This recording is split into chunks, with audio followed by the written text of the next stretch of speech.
Esports is a very interesting extension of sports, or maybe it's the future of sports. We thought just to kick this off, one of our panelists, Grant Johnson, unfortunately came down with COVID. He's feeling fine, but couldn't get on a plane. So it's just going to be the three of us making up for it. We wanted to just lay a little groundwork because this is something that people know less about. So if we could just key up a couple of these slides here to provide some background on the space. If you look at the chart to the left, it gives you a sense of the size of the market, about 500 million people. And half of that is players, half of that is the audience, people who are watching. Big distinction from regular sports because I'm sure there's quite a few more people who watch professional football than actually play. That's a different case in esports, so engagement is far more dramatic. On this chart, if you look at the pie chart to the right, you'll see that in the value chain of esports revenues, the largest is sponsorships. But betting is the next largest and almost as large and probably growing faster than anything else. The purple charts to the left came out of a presentation from Entain's investor presentation. And what they showed there was that they had just bought a company called Unicorn. And they found, pardon? Okay. Thanking Entain for the slide. Oh, okay. And well, tell me if we've got this right. But what they found is esports players tend to be dramatically higher than normal in terms of engagement in betting, and betting on that, and also in iGaming. Last slide we wanted to show you here is if you look at the pie chart to the right, you see that in the global gaming or the global betting world, global GGR, esports is only about 1%. But while it's growing at 3 times the rate of sports betting, it's still just a tiny fraction of the market. And then the last point, we're going to talk about that right away, but the last slide over here, if you look at valuations of public companies in the space over the last year, the red line on the bottom are sports betting companies. The 2 lines above that are esports companies and esports betting companies. And you see that they are down almost as much as the sports betting market. And the charts to the right are really just the tech and NASDAQ, the upper ones, which are about flat for the year. So going into this, suffering along with the esports section is suffering along with the sports business. And we've got some great panelists here. Seth Schorr has been involved in the space as an operator, I guess. He's in the gaming business. He's been operating for many, many years. And Moritz and Martin are both represents data companies. So the picks and shovels, if you will, of the business. But as we know from the sports betting world, those are the only businesses that actually make money, or so far only are the ones that make money. So let's just start with that prior comment about it being 1% of the market. 1% is minuscule, size matters. Why should the investment community care? Moritz, I think you just raised, or is it Martin, you just raised some money? Yeah. So let's talk about what your investors were thinking about in this size issue. Yeah, they invest in the future. And maybe first a word to the 1%. It's maybe a bit misleading. There are still a lot of countries where betting on esports is forbidden. There are still a lot of operators which do not offer it. So if you look at the operators who offer it and invested in several years into the topic, esports, if you consider esports as one sport, it's at the position 4, for some big bookmakers, even position 3 among all sports. Mm-hmm. And that shows that it already has a big impact on their revenue line. But if you showed all the graphs, esports has a very young community, yeah, and it's the largest community. No other sports has this big audience. And we now see they grow older, they get money, they get a family, and basically have more money to spend. And as we know, they spend it, yeah, on their favorite team, bet a bit on that as entertainment, yeah. So for sure, esports has a high potential. And if you look at the last year in esports betting, we see a sustained growth of 50 to 100% year over year for our customers. And yeah, in which other sport you see this growth rate? And this will even accelerate because, as I said, the audience will grow older and has more money to spend. So it's the dramatic growth and the demographic that attracts the investors. Moritz, how about you? You're in the same in many of the same businesses as Martin. Maybe you can contrast a little bit about what the data side of the business is about, maybe how it contrasts, and also how your investors are looking at this. Sure. A theme Martin has introduced, I can subscribe to, which is offering esports.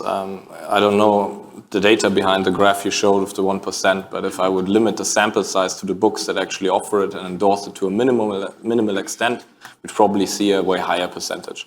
So that's the sentiment across all of our partners. And what's also important to take into consideration here is you're speaking to an audience that is younger, that is basically within the games introduced to the best and most functional interfaces. So within the game, so they generally have a higher demand for the user experience and the functionality of a site in general. So in my career, I've seen in the past, and this was when I was working for Genius Sports, still very much in the supplier seat, simply adding esports to the site is not doing the trick alone. If it's one in a long table of sports that are offered, that doesn't naturally attract users, and all the action you're going to see is going to be a fraction of your existing wager volume that cross-pollinates to something new that might just be live, that someone stumbles upon. Tapping into esports for many here in the room, and especially looking at the US, is about access to a demographic that is eluding them in any other way. So you can invest into esports and be very successful in your investment if the investment is aligned with bringing in customers or cross-selling users to other established products. If the wager volume on your esports offering in isolation isn't super satisfying, you can still, as an operator with many different product components, succeed in your strategy. And the largest one and the ones that succeed in diving into this demographic, they employ such a strategy. And then there's a few, you mentioned Entain, like there's Unicorn, there's other operators who are really dedicated to the space. They are at the forefront of securing this new customer. Yes, Cambi bought Abios, right? Yeah, but they're supplier too. But generally, yeah, it's another testament to them believing, I think, in the space. I've spoken for a while now on your answer, but I'll just cap it off with like a distinction of what Grid is doing in the data space.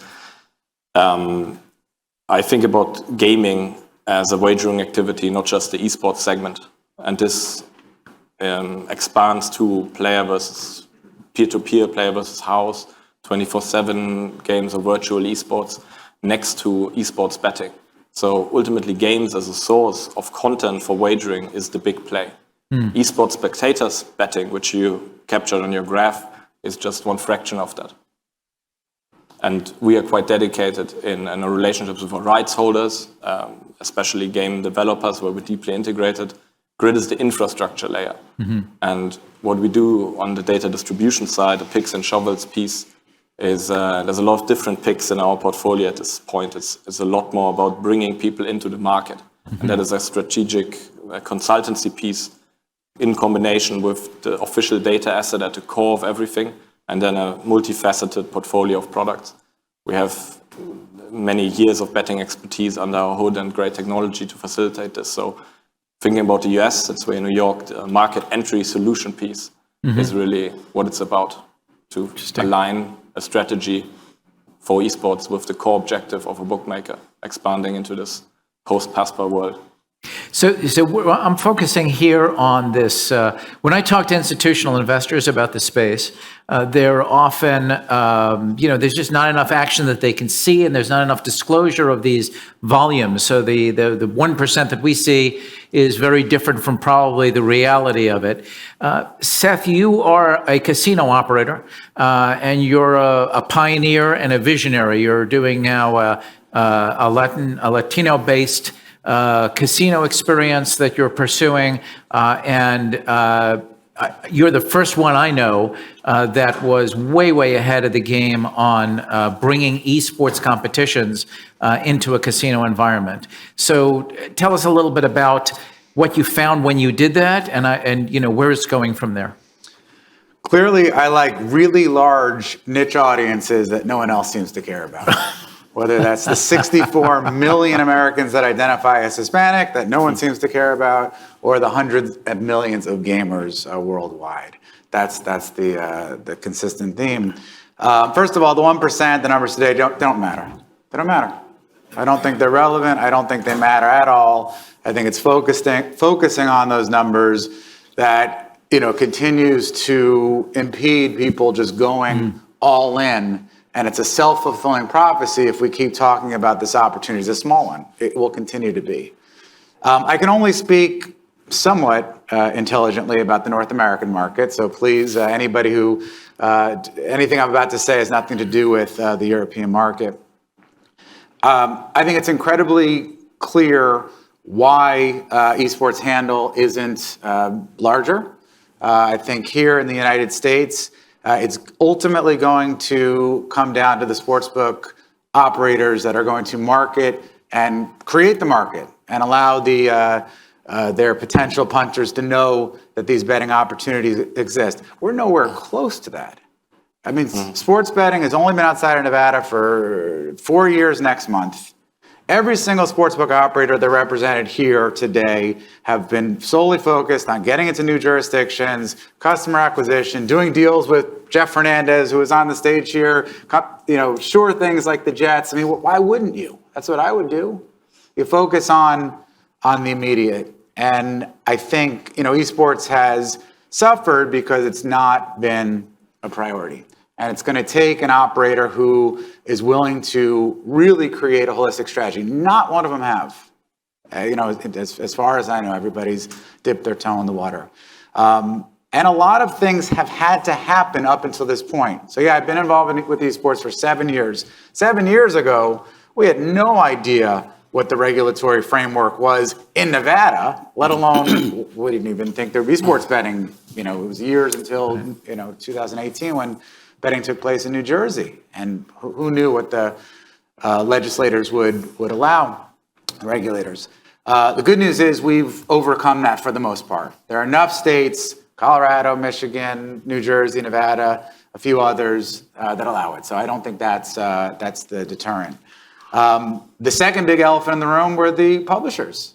What would the IP holders do? Would they be okay with it? It gets really complicated if the IP holders, if the game publishers aren't, somewhat involved, whether it's through a deal with these guys or in some other fashion. I can tell you all the big ones, if they're not all in at this point, they're darn close, like real close. You will all know they're real close, at least the ones that matter. The technology, that's not an issue, right? That's never been an issue, and technology, that can always be overcome. So the last piece is the one that no one's talking about, and that's marketing and talking to the audience. That's doing the deals with Twitch, Justin's former employer. I just watched the Kentucky Derby. Okay, I'm pretty sure I'm going to make a statement. Someone should fact check me. Probably the event in the U.S. that's been bet on the longest, I think, maybe. I couldn't watch 5 minutes without a TwinSpires ad, right? So Twins bet here, but it's advertised on this tentpole event. That sort of, advertising, media and esports, I think is going to be the important factor in creating a large market. It's very astute. Let me take one step back into what you said, because you started to talk about the regulators. You say it's legal in 8 or 9 markets now, but it's not happening. And it's not happening, I think, because the regulations haven't been written. I know New Jersey is right now appears to be the most forward on the regulations. Grant Johnson, who was supposed to speak about this tonight, spent millions of dollars getting certain things through the New Jersey regulators. They got his website approved. He got 35 games pre-approved so you didn't have to go and and do it by appointment, so to speak, and a new P2P betting platform, which isn't quite gambling, but it's kind of the beginnings part of it, approved. Now, you're very much, you're on the New Jersey advisory board, right, for esports? Nevada. No, I'm sorry, Nevada advisory board for esports. So what do you make of the New Jersey developments? Are they really significant? Are you guys going to be doing the same thing? You're going to be jumping ahead of them? What's the story there? Because the rest of the country follows New Jersey and Nevada. Yeah, I'd like to think Nevada is still the gold standard. Yes. There is a path to betting on esports. It's a clunky one. So the Esports Technical Advisory Committee, which was passed by state legislation last year, we've only had our first meeting. It was put together to put rules and regulations around esports betting. Should we use official data? I think we should. What other things are required? Should certain tournament operators be whitelisted, so on and so forth. And that'll be done. It'll be done this year. And yes, I do think other states will follow. But I'm close enough to most of the major regulators, and they more or less say the same thing. It's got to be a priority for the sportsbook operator for this to be something we're even going to explore. And, it hasn't been. So I think, once again, it goes back to the operator. I think every one of them knows this is important. They know that esports as a sport is growing. I'm pretty sure everyone's accepted that, right? Anyone still questioning whether esports is a thing?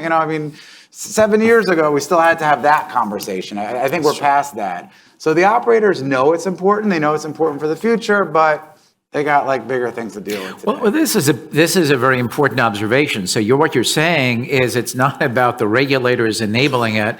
It's about the commercial interests actually taking an interest in it and driving it for the regulators to pay attention. Which is what a good private-public partnership should be like. Regulators are not the cops, right? They're there to work with commercial industry to create regulations that provide a safe environment for both the operators and the players, right? So regulators are good guys. They're definitely not the problem. So let's shift back over to Europe then, because you guys in Europe, you don't necessarily, it's not a better regular, but you have ESIC, which was the starting point of setting rules to make it regulatable, if you will. So maybe you can comment a little on that and we'll go in this direction. I can for sure. Maybe on the US point and the New Jersey model, I think it's a great blueprint actually. What Nevada was a starting point, but the New Jersey framework offers a clearer pathway to getting events approved. And I'm completely with Seth here. The regulators are important because they also give faith to the game publishers, the ultimate rights holder, literal IP owners of the sport we're speaking about here, to be comfortable with seeing their IP used or exploited for wagering purposes. They all understand it's an engagement driver, but when esports betting started out, it was completely Wild West, and it still is for a large part. But there are now models that have integrity, and that means betting integrity, but also means integrity in the structure that is there, in the games, and that gives them confidence that esports can exist as something that drives engagement, that deepens the relationships of fans and players, and that's what was missing. So what we see there as a starting point, these are really big moves, and I think they will inform the other states in what decisions they make when it comes to looking at esports. And the publishers are now quite engaged. As Seth indicated, we see this from our relationships with Fright Games or PUBG or others.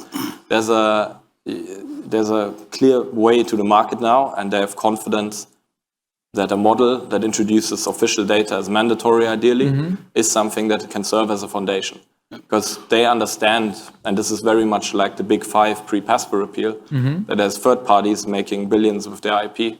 And they would like to be cut in, they would like to have control and visibility over the use of their IP and data assets, and they want to be cut in. And that's at the center of what we're doing, and our conversations with regulators also always lead into a model that accounts for that. How is it in Europe, Martin, with respect to the regulators? Do they have the same kind of rules that they've already set for esports?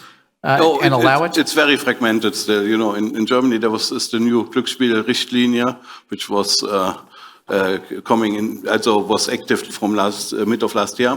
And there, esports is not a sport. So at the moment, if we want to apply for a license, you do not know what will be the outcome. Yeah, there are discussions around will esport be a sport or will they treat it like a sport, and you can offer it officially. Yeah, so in other countries it's not a problem. Yeah, in other countries it's forbidden. If you look a bit beyond Europe and out to Australia, can only offer pre-match, for example, which for esports, also which cuts a lot of the interesting wagers, and so it's a very fragmented situation. But still, even besides the this fragmentation, it's very successful and it's growing with a sustained rate. Yeah, most of the European bookmakers make book on esports, maybe not really well, but they do it, right? Yeah. Like at the start of my career, I ran a B2C a book, and I got the first UK Gambling Commission license. So this was a very long license application because it was one for a sport that they have never counted before. So you can imagine the education it took to get an old school governing body comfortable with Counter-Strike and League of Legends at the time. But ultimately they did, and we operated, and that's the UK and Sweden and in Malta under the framework esports is considered. So there are ways that certainly work as a good template, I think. And as it's you know, if you look at affinity to betting or sports betting, it's very different. If you look at UK, it's a big sports betting country, and there it's allowed, so there's a lot of revenue generated. In Europe, in Germany, it was in this gray area with a European license, which is changing now. But Germany is not the not the biggest sports betting market. And then you have Spain, for example, which is very big in esports. Yeah, even some of the second-tier leagues for League of Legends have a higher turnover than some other top League of Legends league. Yeah, because it's a big thing there. But I want to come back maybe to one other aspect why bookmakers need to offer it. Even if you do not make a huge turnover, but you have existing customers, and customer acquisition cost in UK is $700 per customer. And if you have a VIP or a very expensive acquired customer who want to one-time bet on esports and you cannot offer it, you will go to another bookmaker. Yeah, and you lose this investment. And I think everybody knows how long it takes to recoup that money. Yeah, so I think in very short time everybody will offer it, even if they may be specialized in horse racing, they will add this to their portfolio. Right. Well, actually, that brings us to a good point, because we're talking about profitability now. Yeah. Throughout the conference today, the idea of lack of profitability because of the high acquisition costs in sports betting was very prominent in the discussions, and how that was going to be resolved and methodologies for that. I put up a slide before that showed the esports stocks doing almost as badly as the sports betting stocks, but they didn't start with as high a number. So these companies, these public companies, and there's about a dozen of them, are trading at a fraction of where they had traded before. In part, it's because of the lack of profitability, lack of belief in the business. What are your thoughts on profitability in the space, in the B2C space as well as the B2B space? If you look, there was exaggerations in this direction, yeah, and I think there was some very big companies which was trading with 100 times the annual revenue, with as multiple, and of course that's not healthy, yeah. And now maybe there's an exaggeration in the other direction. I think it's a small bump because the fundamentals are growing. Yeah, we see this each month. We see each month a growth in the turnover. Yeah, and that but turnover doesn't pay the bills, right? Because turnover is just revenues. If you're losing money every day. Yeah. On the others, and that's an important point. Esports is different from traditional sports and more challenging because it has higher swing potential, for example. Yeah, if you're in soccer 3-0 ahead, yeah, even if you still win, it's 3-1, 3-2, 3-3, 3-4. Yeah, so it takes time, so you can adapt the odds. In League of Legends, if you are 20 minutes in the game, 10k gold ahead, so it looks like a sure win. You make one mistake in a team fight, you lose within 1 minute the whole match. Yeah, so of course, that's challenging. That's for odds makers challenging, that's for us challenging. We need to provide the right tools, risk management tools, that you have a sustained margin. And if turnover is growing and the margin is stable, you should at some point reach profitability. I would disagree that the swing potential or the potential for upsets is a reason why it's unprofitable. If you know how to price it, it's actually a great opportunity, and it makes for a line that is moving a lot. And a line that's moving a lot isn't a bad thing or doesn't correlate with bad results generally. Yeah. And I also would disagree on the Germany had a huge betting potential, actually. I don't know, we must have exposure to different liquidity pools, but I can tell you that there was a big potential. What was limited, the only change that actually happened, and what you referred to, limited the ability to market esports. And that is going back to Seth's point, because that is something you can then see in the wager volumes. The brands not having the ability anymore in German media to advertise is a huge change, because it informs the strategy of the big operators in Europe. Where will they allocate their budgets? So these legislative changes is not one thing being allowed to operate, it's one thing being able to advertise. And if these two are not aligned, then it's always trickier to navigate this. Yeah, but I do not question that Germany has a huge potential, but the time was much smaller. Look, before the unification, in West Germany it was forbidden, and there was only this official Toto from the national lotteries. And then it opened up, and there was this strange things with East Germany licenses was then, you could use them for whole Germany, and some made use of that. And then the sports betting industry developed, but this was from 1990s. So if you compare this to UK, where it's very common, and you had a lot of stores. Of course, they had a longer time to develop that and make use of that potential. Seth, can you comment on the profitability issue? Because that's one of the challenges of this business as we observe it, that none of the companies in the space are really making. They're all pivoting more to the B2C side than the B2B side. And not all of them are betting companies, but they all seem to have the same challenges. What are your thoughts on that? Because you're talking to investors all the time, so I would imagine they chat with you about this space, even if you're not raising money for esports. Sure. So the profitability of esport books specific. Or anything in the space, anything, because this is, esports books is just one piece of it, but the esports space in general, and if you look at these 12 companies that we track on our website that were in that chart, I mean, not all of them are books, but they all seem to have the same kind of issues. Are sports books profitable these days? No, but we know that they will be profitable from the iGaming, right? Right. But I mean, but I say that, obviously in jest. I mean, look, as a land-based casino operator, 5 years ago, we didn't really focus on profitability in sports books, right? They were a very low margin, driver of traffic. It was an amenity, and we were wrong, right? We looked at it wrong in Nevada, and all of a sudden, companies out of Boston and other places are creating amazing gambling brands around an unprofitable segment of the gambling business. So we were wrong. But I think every other panel I've been in today that's focused on iGaming, they're talking about companies that aren't profitable today. They're talking about innovative startups that, are creating value for the future. So I think it's unfair to, start to look at profitability when it comes to esport, which is even more nascent than anything else we're discussing. So it really shouldn't be in the public markets then? Okay, and I don't want to. I don't want to speak to anything specifically, but maybe there was another panel that talked about companies going public too early. Right? I mean, in general. I mean, you are still investing. We are investing. Crit is investing. The bookmakers are investing to find out what we need. And this,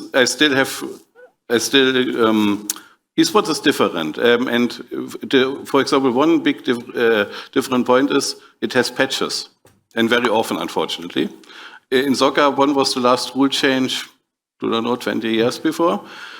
In League of Legends, you have 2-3 patches per year, which might change the whole dynamics, and you do not even have then matches you can train your models from. You need to wait until certain matches are played. You can try to make your model a bit robust to some changes, but we saw there, especially for side markets like who takes first Baron, we saw there was a patch which was not causing changes to the Baron, but it caused change to other objectives, Right. and this led that the Baron objective was not so interesting anymore, so it was not correlated to the match winner, or not so strong correlated anymore. So there are a lot of things which can change, Right. and then it might be that you lose 1 month of revenue where your margin goes down maybe from 7-8%.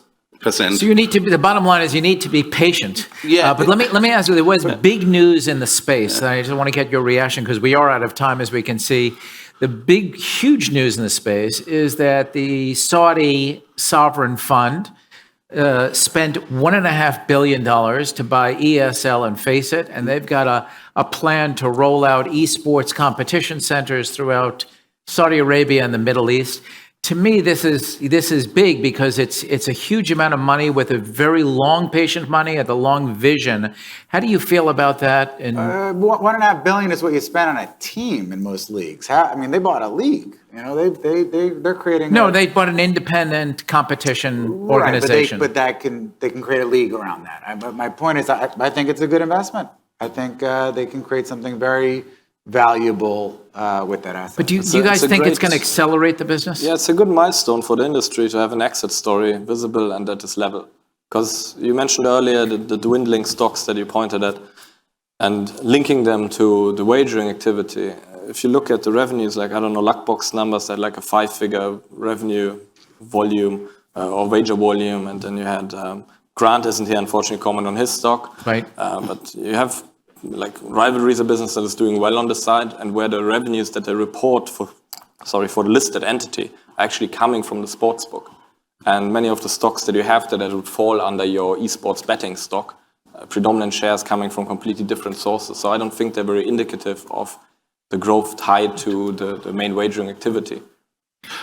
Maybe what is important, there's a feedback cycle. Yeah, the more is invested in the events, so great broadcasts, great casters, great teams. Yeah, great advertising, professionalization. There's still a lot to do. Yeah, not shifting the date, the time of matches on short term.